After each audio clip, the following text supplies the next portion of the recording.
Bienvenidos a Entre Adictos, un lugar para compartir las experiencias de personas y familias con problemas de adicción, que tiene como un único fin y es ayudarte a volver a creer en ti. Somos Efraín Martínez, Simón Mejía e Ivonne Basto, y nuestra hoja de presentación para este espacio es diferente. Los tres atravesamos en nuestra vida los laberintos de la adicción, y hoy nos unimos para brindarte un espacio seguro, para hablar entre adictos, sin pelos en la lengua y sin tabús, sobre las adicciones, así como empiezan, por qué se sostienen, cómo salir de ahí para llevar una vida auténtica y con propósito. Con diversos invitados a lo largo de los capítulos, seremos los que te acompañen en este camino de volver a creer en ti.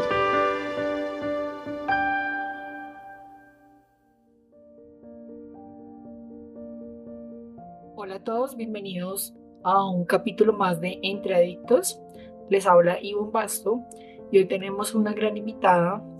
Ella es una colega, gran amiga mía, Heidi Farías. Ella es psicóloga, candidata a magíster en psicología clínica y hace parte del colectivo Aquí Ahora en todo el tema de prevención. Heidi, bienvenida a este espacio. Para mí es un honor poder tenerte en Entre Adictos y poder ser parte de las personas que suman a dejar una huella y de otra forma prevenir el tema de las adicciones. Por eso quise que estuvieras con nosotros el día de hoy en Entre Adictos. Muchas gracias por aceptar la invitación y bienvenida a Entre Adictos. Hola Ivonne, no, yo realmente súper agradecida por esta invitación tan importante. He escuchado el contenido, he estado súper pendiente y siento que la información que realmente se entrega es súper importante, aporta un montón en términos de intervención, en términos de prevención, conocer el paso a paso, saber dónde obtener ayuda. Entonces, pues nada, gracias por sumarme a esta gran iniciativa que básicamente creo que es algo súper necesario. Y nada, espero poder desde la experiencia, desde lo que hacemos en el colectivo Aquí Ahora, desde todo el trabajo que realizamos con los diferentes entes, instituciones, poder aportar este granito de arena, como tú lo dices, para poder identificar cómo hacer prevención, porque esto también es súper importante, cómo evitamos llegar allá o cómo evitamos pasar de etapa en etapa en procesos también que sabemos que pueden llegar a una prevención o un consumo abusivo de sustancias psicoactivas. Así es, Heidi, y creo que muchos de nuestros oyentes vienen escuchando una línea en Entre Adictos en temas de intervención, ya cuando hay una problemática. Hemos tenido una variedad de invitados, personas adictas en recuperación que han pasado procesos pues, de rehabilitación. Y quise extender esta invitación desde tu perfil y desde tu experiencia, porque creo que no hemos tocado algo clave y es, hemos hecho sí, como una línea en el tiempo de varios invitados, de profesionales, ya cuando la problemática está. Ahora quisiera que tocáramos el antes y cómo podemos prevenir la adicción, cómo podemos prevenir que nuestros jóvenes puedan llegar a, pues, a la adicción como tal. Quisiera que arranquemos quién es Heidi Farías, qué ha hecho desde prevención, como que te puedan conocer un poco más para poder como tocar realmente este tema antes de, siento que tu experiencia es muy valiosa desde el tema profesional. ¿Qué nos quieres contar hoy en Entre Adictos frente a esos años que llevas generando, tocando puertas, estando en colegios, trabajando con jóvenes? ¿Qué nos cuentas, Heidi? Bueno, Iván, compartirles que he tenido una gran experiencia liderando procesos de prevención, pero antes de eso también soy un ser humano que ha tenido cercanía con la problemática, que ha tenido cercanía con lo que sucede en un proceso de adicción y desde ahí eso me conecta un montón a generar todas estas estrategias y todas estas actividades. Cuando realmente se está frente al tema de el riesgo, cuando se está frente al sufrimiento directo de estar en un proceso, de que alguien, un ser amado, esté en proceso de adicción, ahí es cuando uno comienza a cuestionarse, bueno, ¿y cómo llegó allí? Entonces, digamos que la vida un poco me ha dirigido, me ha encaminado a trabajar en temas de adicción y en este caso en temas de prevención. Desde el colectivo Aquí y Ahora hemos podido lograr impactar diferentes vidas, entre ellas, tú muy bien lo mencionabas, empresas, instituciones educativas, diferentes entornos, donde hemos realizado estrategias para abordar, por ejemplo, temas de prevención con chicos desde grados donde se identifica un riesgo de asumir conductas de consumo. Entonces, digamos que hemos asumido, por ejemplo, desde programas como Consentidos, por medio del cual hemos impactado a más de 77,000 chicos.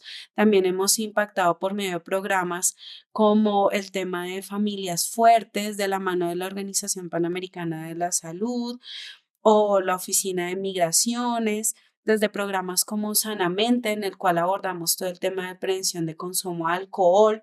Y estos abordajes pues nos han enseñado diferentes técnicas, nos han enseñado diferentes variables, nos han enseñado que es importante llegarle a los jóvenes de una manera muy específica y no solo trabajar con jóvenes, sino que también trabajar con diferentes dominios.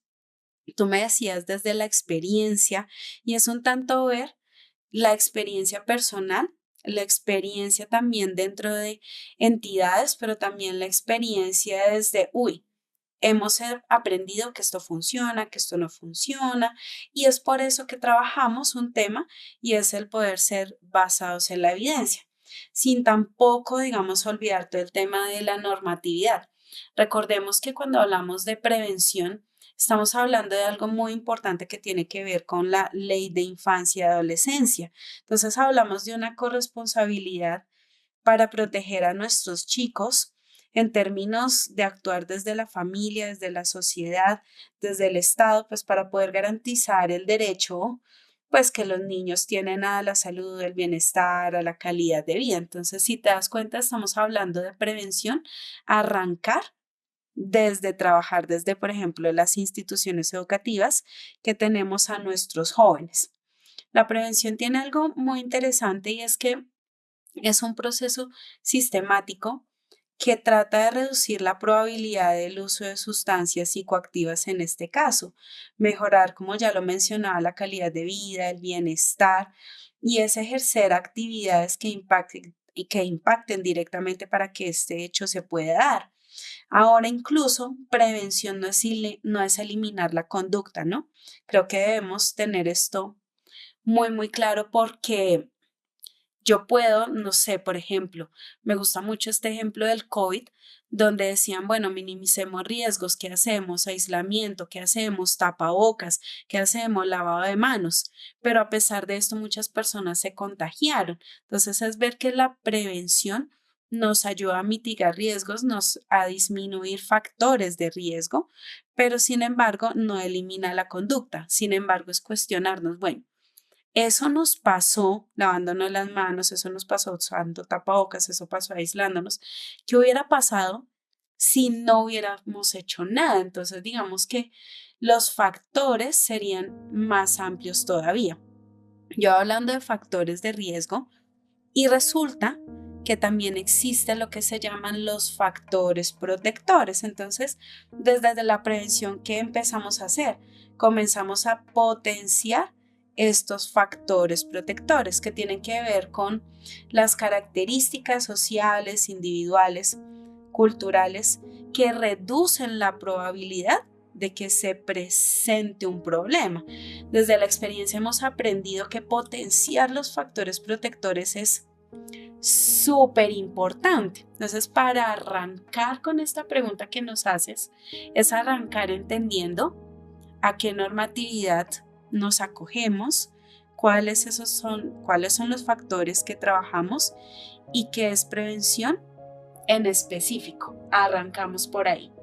Heidi, creo que acabas de dar un marco muy importante frente al manejo que haces desde tu experiencia de prevención, que es todo el tema de la ley, todo lo que se basa a nivel de la evidencia, ¿sí? Factores protectores, bueno, Y digamos que eso me genera una resonancia porque les comparto y te comparto a ti que ahora desde mi experiencia como psicóloga de intervención, pues entiendo los procesos para llegar a los jóvenes y realmente prevenir.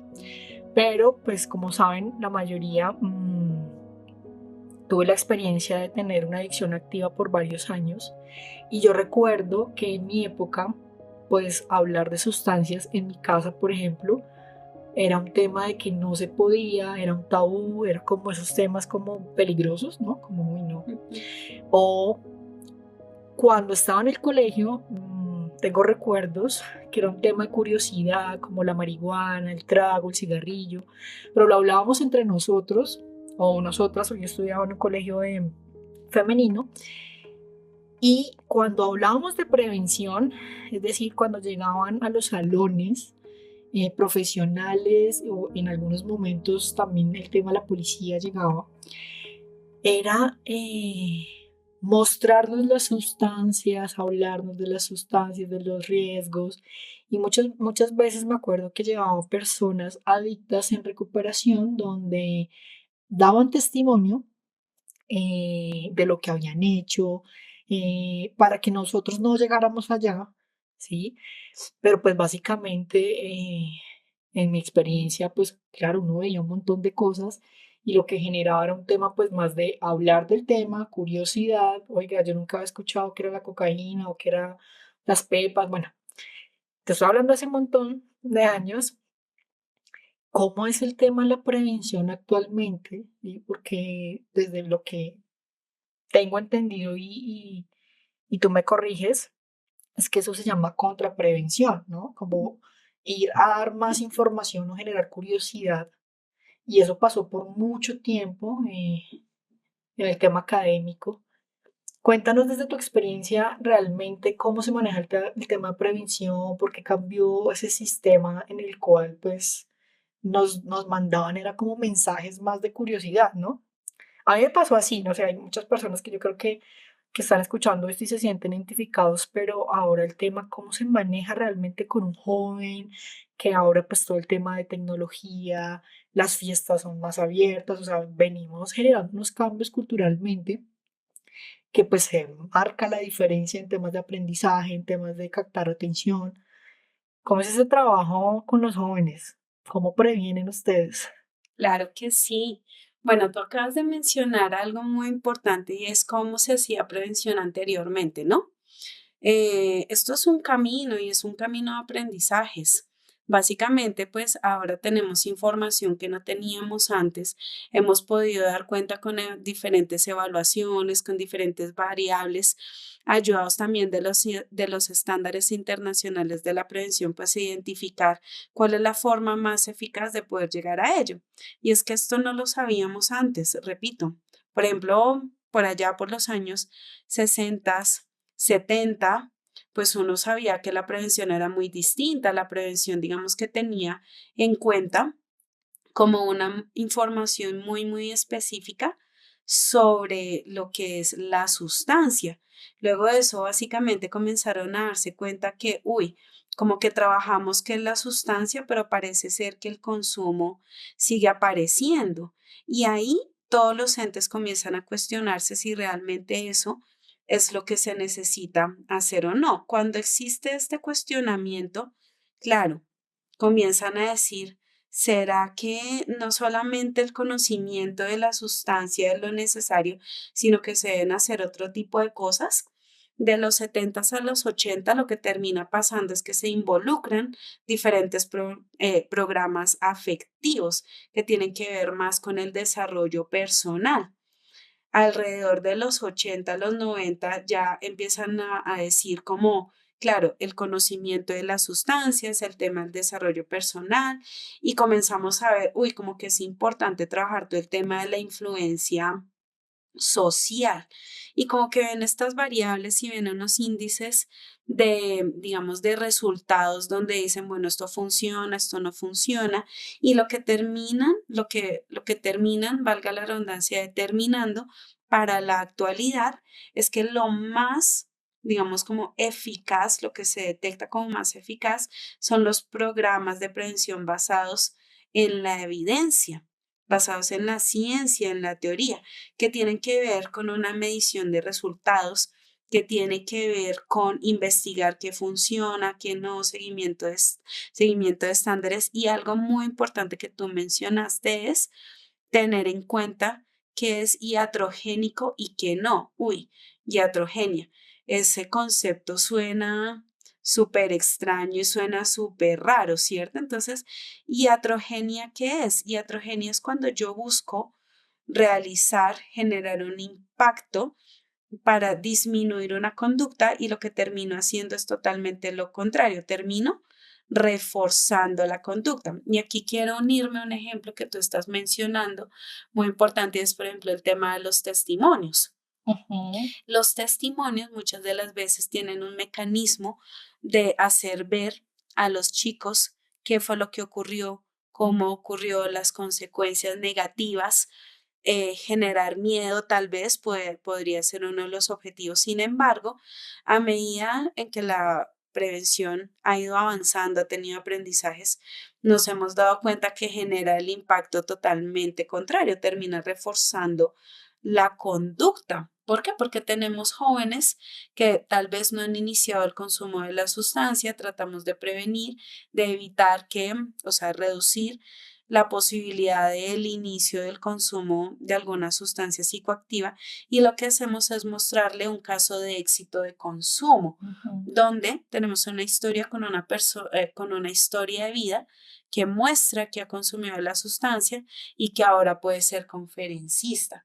Claro, cuando estamos hablando de tratamiento, cuando estamos hablando de un tema de consumo, el hecho de tener una persona que sea un caso de éxito de recuperación de adicción Era motivación. genera Ujú. motivación, claro, es distinto, genera una percepción muy diferente que cuando se muestra este tipo de estrategia con chicos de los cuales estamos hablando, su realidad es distinta y pues no tienen el consumo de la sustancia. Entonces, básicamente, probablemente no tienen información y luego la tienen.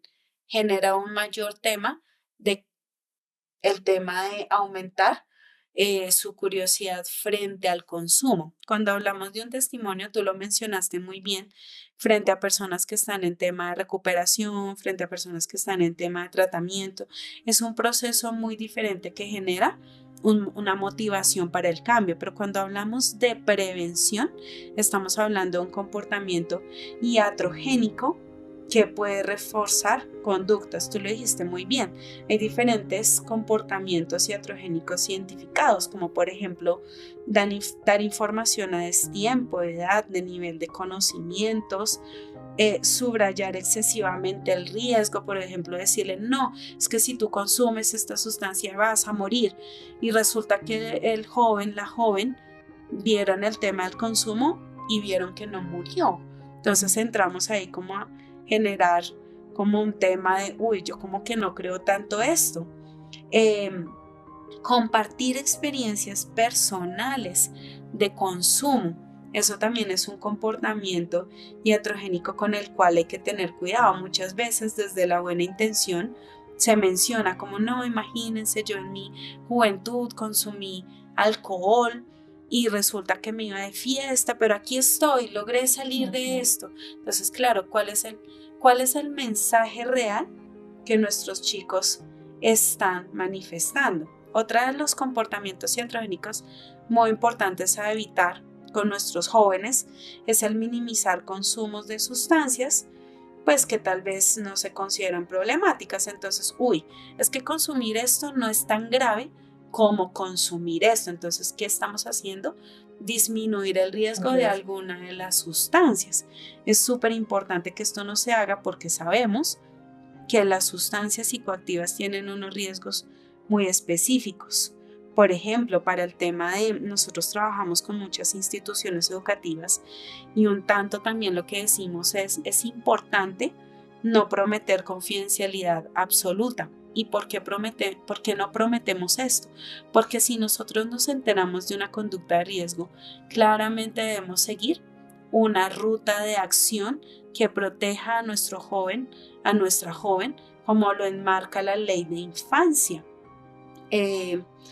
Para los padres tal vez que también estén conectados aquí, importantísimo no sugerir que todo joven debe pasar por ciertas experiencias en la vida, porque imagínense uno tuviera que pasar por todo, sería muy raro, ¿no? Como no es que toca hacer de todo. Además, la vida no nos daría para pasar por todo. Entonces, a esto nos referimos con el tema iatrogénico, mi querida Ivonne. Gracias, Heidi. Hay una pregunta que me surge con todo esto que hablamos como el antes y el ahora. Creo que frente a lo que haces en el colectivo, te escuchaba hablar ahorita de consentidos y creo que el capítulo no nos daría para hablar pues todo el tema de prevención, todo lo que hacen, porque pues llegar a jóvenes, a padres, tiene un camino, tiene un plan, no sé cómo lo llaman ustedes, una estructura de, de intervención, siendo desde prevención. Pero sí me gustaría como preguntarte, ¿cómo es un día de prevención? O sea, ¿qué se hace? ¿Qué hacen en los colegios? ¿Cómo lo manejas? No sé si quieras hablarnos de algún programa específico. Siento que es clave porque hay muchos papás que nos están escuchando que tienen como esas dudas de si mi hijo estaba consumiendo o no solo consumiendo, sino de pronto o está probando. Creo que el tema de hoy pues puede llegar a muchas personas que desde la curiosidad también, desde lo que está viviendo en casa, pues le puedes como ayudar desde la experiencia. ¿Cómo es eso? ¿Que nos quieres compartir de pronto cómo es un día en prevención? Vuelvo y digo, sé que no nos da el capítulo porque pues los procesos de prevención es la palabra. Me imagino que es en tiempo, me imagino que debe haber un rango de edades, ciertas temáticas. Cuéntanos tú, tú eres la experta en esto, cuéntanos. Claro que sí, no, un día en prevención, pues a veces es una cosa jocosa porque a veces son días súper divertidísimos, también hay veces que son días donde salimos cabizbajos porque hacer prevención no es sencillo, a veces la prevención es un poco como el patito feo del tema de la salud mental, porque imagínense, hacer prevención implica hacer psicoeducación tanto a padres como a chicos, como a docentes donde les estamos diciendo, por ejemplo, que el consumo de alcohol, que es algo culturalmente aceptado, que todas las personas dicen, no, pues consumir alcohol es súper divertidísimo. Y resulta que en prevención venimos y les contamos, no es de satanizar la sustancia, pero sí es de, bueno, basados en la ciencia, esto es lo que ocurre. Pues claro, no es tan divertido, ¿no? Somos las personas que damos un poco esas malas noticias de, miren, esto es lo que ocurre, esto es lo que pasa. Entonces, un día en el área de prevención es diverso, ¿sí? Para hacer prevención un poco, lo que tú decías, ¿cómo lo hacemos? No sé, pudiera hablar desde nuestro programa Consentidos, que es nuestro programa validado, abanderado, que mide diferentes variables, que se ha demostrado su efectividad en los más de 77,000 familias que nosotros abordamos. Y quisiera compartirles un poco desde las variables también que manejamos. Resulta que existen diferentes tipos de prevención. La prevención universal, que aplica a la población 100%, la prevención selectiva, que identifica un grupo etario de población que representa un mayor riesgo, en este caso en términos de riesgos de consumo de sustancias psicoactivas. Está la prevención indicada, que trabaja ya en jóvenes que tal vez ya iniciaron un consumo de la sustancia, y está la prevención ambiental, que tiene que ver con todo el marco, asesoramiento técnico en el marco normativo, ¿no? Entonces, desde estos tipos de prevención, nosotros lo que hacemos es identificar, por ejemplo, desde una institución educativa, los niveles de riesgo, identificar cómo estamos en términos de prevención, si hay un grupo etario con mayor riesgo, si debemos trabajar con algunos chicos de manera independiente. Revisamos también todo el tema de PI, todo el tema de manual de convivencia. Eso hacemos en diferentes entornos y resulta que en estos entornos tenemos unos dominios de acción. Si ustedes me estuvieran viendo en este instante, verían que estoy generando un triángulo con mis manos y que cada cara de estos triángulos simboliza algo. Una de las caras simboliza las instituciones educativas, la escuela, otra cara simboliza la familia y otra cara simboliza la comunidad. Entonces nosotros actuamos sobre estos tres ejes para promover el cuidado y para promover los factores protectores. Es por eso que tenemos distintas sesiones, perdón, con las familias, con los padres, con las mamás, con los cuidadores. Tenemos formaciones con los docentes, con la comunidad y tenemos sesiones con los chicos específicamente. Tú me dices, bueno, ¿y cómo lo hacen? ¿Qué actividades? Claro, tenemos todo un marco metodológico, tenemos toda una pedagogía para impactar a los chicos y también tenemos unos temas muy específicos que trabajamos con los padres de familia, teniendo en cuenta este triángulo de actores en los dominios de la prevención. Desde esta pedagogía nosotros abarcamos temas como habilidades para la vida y con los padres involucramos algo muy, muy importante que es el involucramiento parental. Y bueno, ahorita me estaba diciendo como, claro, habemos muchos papás, muchas mamás que decimos, ¿será que mi hijo, cómo hago para disminuirle este riesgo? ¿Será que mi hijo ya probó? ¿Será que no probó? Etcétera. Lo que hemos encontrado desde diferentes estudios es que el involucramiento parental es vital a la hora de prevenir el consumo de sustancias psicoactivas. Involucramiento parental a veces tiende a confundirse un poco con lo que es el monitoreo parental. Ambos súper importantes. ¿Qué es lo que pasa? Involucramiento parental, así suene un poco redundante, tiene que ver con eso, con involucrarse.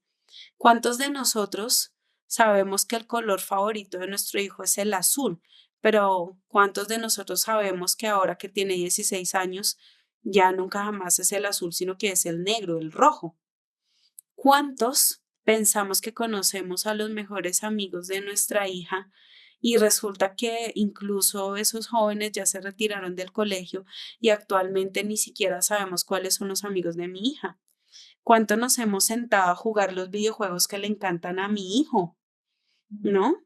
Entonces, involucrarse tiene que ver con el compartir, tiene que ver con esas tradiciones que se transfieren de generación a generación por medio de, vuelvo y lo repito, del compartir, del generar esos espacios donde yo, claro, por un lado monitoreo, pero por el otro lado también pregunto cómo estás, te cuento mi día, te involucro en el proyecto familiar, te involucro en lo que estamos pasando como familia. Eso es súper, súper importante. ¿Por qué?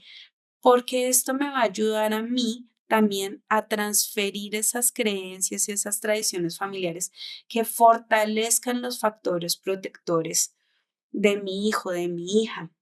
Hay una variable muy, muy importante también a tener en cuenta y es la percepción de riesgo, ¿sí? Y esto tiene que ver con la vulnerabilidad y con la severidad. Es muy distinto si yo digo sí.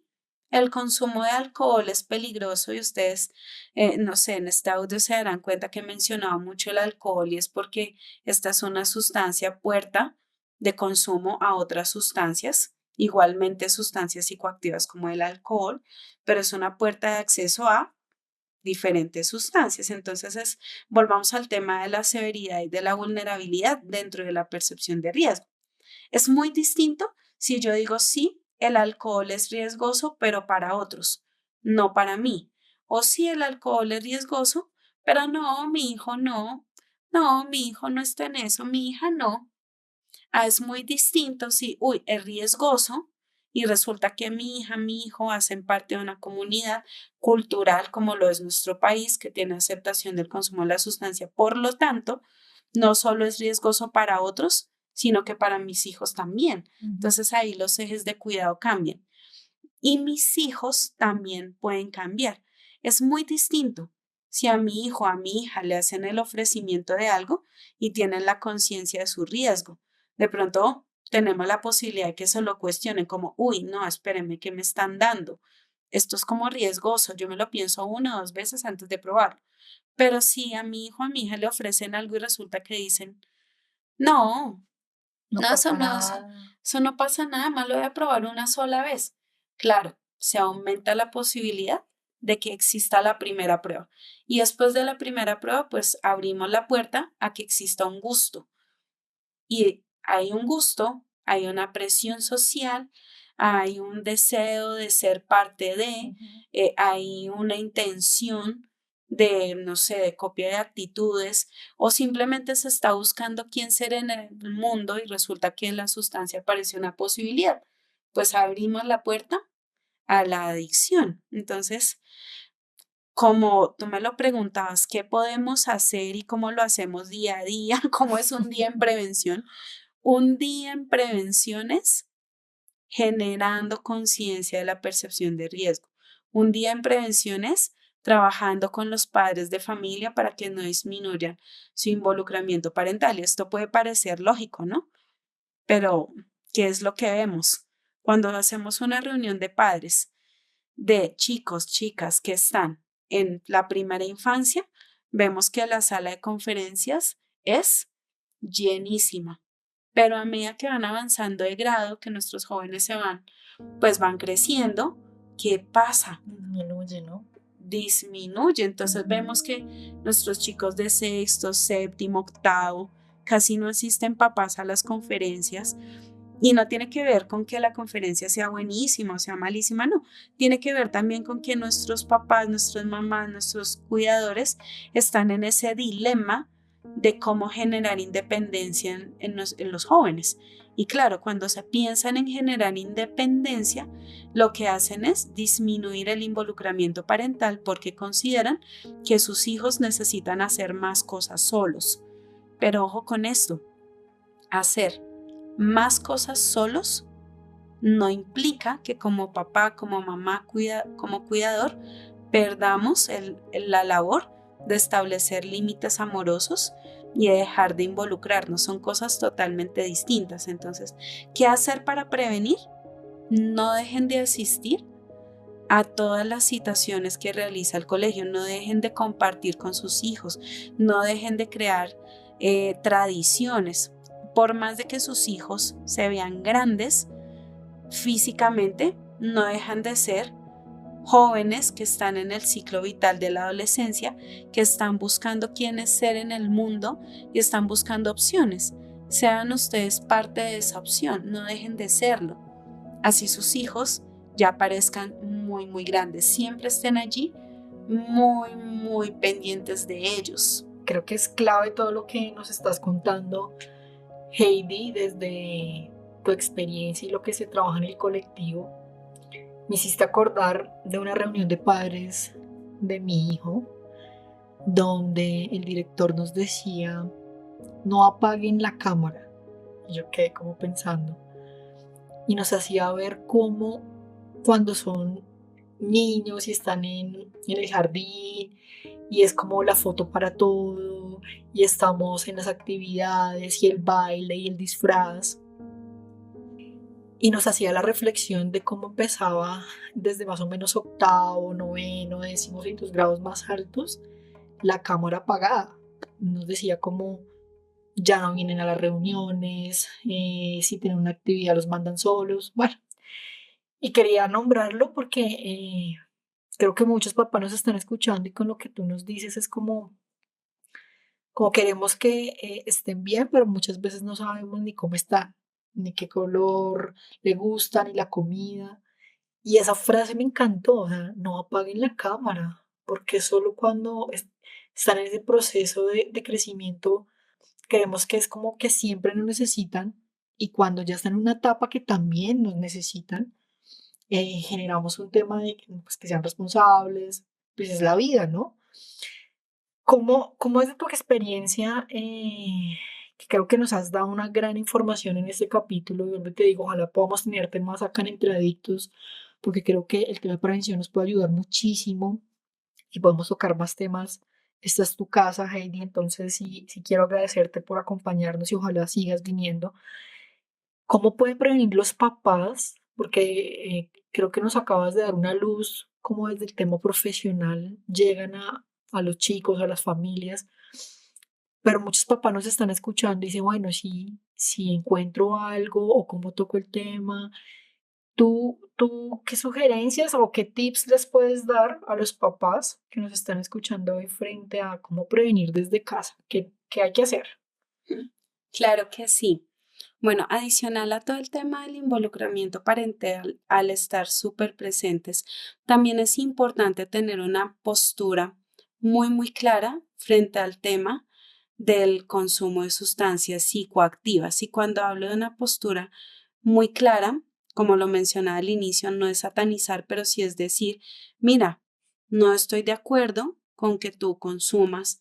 En este caso que he venido dando el ejemplo, no es, o sea, que he venido dando este ejemplo, no estoy de acuerdo con que consumas alcohol. Miren, papás, mamás, cuidadores. Hay un mundo allá afuera, vallas publicitarias, marketing súper especializado. Hay un mundo que le está diciendo todo el tiempo a nuestros hijos sean consumidores. Debe haber alguien en el mundo que les diga que no. Y esa tarea que a veces no es tan chévere nos corresponde a nosotros como papás, mamás, cuidadores que amamos a nuestros hijos. Tenemos esa tarea de establecer el límite amoroso y decir, no, no estoy de acuerdo con que lo hagas. Nuestro hijo, pues no sé, en ese momento se va a poner de mal genio. Sí, nos va a mirar de pronto mal también, pero vale la pena establecer este límite amoroso. Eso, iniciando involucramiento, límites amorosos, mi postura clara frente al consumo y coherente, desde el ejemplo también. Y súper importante, aprender herramientas de gestión o de regulación emocional. Hemos aprendido que muchas de las veces el consumo de una sustancia puede iniciar la primera prueba por presión social o también como estrategia, pues hablamos de una estrategia de primer nivel que es una estrategia nociva para evitación de algún dolor o de algún sufrimiento, de vivir ciertas emociones. Para poder prevenir el consumo de sustancias psicoactivas, también necesitamos que nuestros papás, mamás, cuidadores practiquen estrategias de regulación emocional, como el tema de el escuchar, el tema de la respiración, el tema de expresión de emociones, el no generar invalidación. Si mi hijo me cuenta que está triste, demás, pues qué distinto es a que yo le diga, no, eso no importa, a que uno diga, ven, te escucho y aprendemos de lo que te está pasando, de lo que estás viviendo. Le estamos dando herramientas para que no necesite de una sustancia psicoactiva para regularse. Enseñémosles a lidiar con su aburrimiento. Muchos de nuestros jóvenes inician el consumo de sustancias psicoactivas porque están aburridos. Sí, y a veces eso pasa. Entonces está con el amigo, con la amiga, o de pronto hay un ofrecimiento. Dicen como, bueno, sí, venga, probemos. Incluso hay que enseñarle a nuestros hijos a lidiar con el aburrimiento. Sentémonos a aburrirnos. Revisemos cómo trabajar, cómo tratar el tema de la frustración, ¿sí? Cómo vivo con el malestar sin tener que consumir nada para poder lidiar con esto. Y como papá, como mamá, como cuidador, ¿yo cómo puedo enseñar esto? Lo mencionaba hace un momento, estando muy presente y enseñando también que las emociones que consideran, pues no hay emociones positivas y negativas, pero popularmente las conocen como negativas, es como también hacen parte de la vida. No evitemos vivir lo que sentimos, aprendamos a expresarlo. revisemos esto que nos está enseñando, revisémoslo juntos, aprendamos juntos, hagamos ejercicio juntos, revisemos nuestros hábitos de sueño juntos y trabajemos en hábitos de vida y en habilidades para la vida que nos ayuden. Y eso seguramente, ese trabajo desde casa nos va a dar herramientas y nos va a ayudar un montón a prevenir estas situaciones de riesgo, estas situaciones que claramente nos van a generar malestar. Bueno, Heidi, creo que nos acabas de dar un maletín de gran información de lo que es prevención y de lo que como familia podemos empezar a movilizar en nuestros jóvenes. Creo que es muy valioso lo que nos dices, como desde el amor, la comunicación, el estar, que muchas veces se cree que desde el rol como padres lo estamos haciendo, pero a veces desdibujamos cosas importantes como este tema, ¿no? Quiero agradecerte por tu tiempo, por tu experiencia. Vuelvo y dejo la invitación a Entre Adictos. Creo que muchos jóvenes y muchos padres necesitan tocar más este tema a fondo. Así que, pues nada, quiero agradecerte. Esta es tu casa y por acá te esperamos pronto, Miguel. Muchas gracias. No, muchas gracias a ti, muchas gracias a Entre Adictos por hacerme parte de este espacio tan importante y nada, cualquier cosa estoy súper pendiente a la orden. Muchas gracias. Entre Adictos, nuestro podcast de adicciones. Desde la marca Volver y los programas del colectivo Aquí Ahora, estaremos con ustedes todos los domingos. Así que si te identificaste y te gustó el episodio de hoy y crees que le puede ser útil a alguien, por favor compártelo. No olvides seguirnos en nuestras redes sociales @volver_adicciones y conoce nuestra página web adicciones@volver.com. Allí encontrarás artículos, testimonios y temas relacionados con la adicción. Así que nos vemos en un próximo capítulo y recuerda, el poder del cambio está dentro de ti.